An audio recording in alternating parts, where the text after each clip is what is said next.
Dow plunges more than 1,100 points and marked its longest losing streak since 1974. New York. CNN. The Dow plunged Wednesday on a disappointing outlook from the Federal Reserve.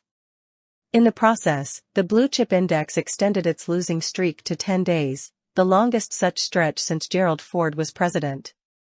The Dow Jones Industrial Average ended the day down about 1,123 points, or 2.6%, after the Fed indicated in a policy statement that it is forecasting just 2 interest rate cuts in 2025, not the previously projected 4. The Fed now anticipates inflation will remain stubbornly above its target range for longer than it had initially expected.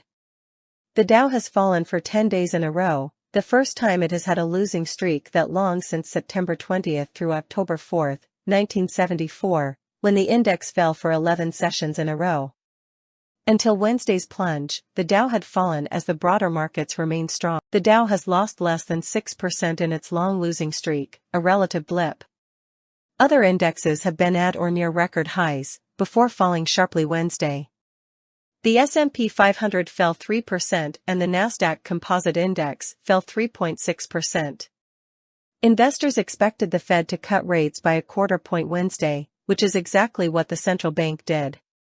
But markets tumbled after the Fed's statement that it is expecting just 2 rate cuts in 2025, a signal that monetary conditions will remain tight. Stocks and bonds declined in response to the Fed's hawkish cut, Jay Hatfield, the CEO and CIO at Infrastructure Capital Advisors, said.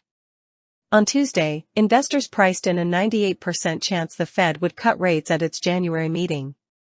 But after Fed Chair Jerome Powell's press conference wrapped on Wednesday, traders priced in just a 6% chance that the central bank would lower rates at next month's meeting, according to Fed funds futures data.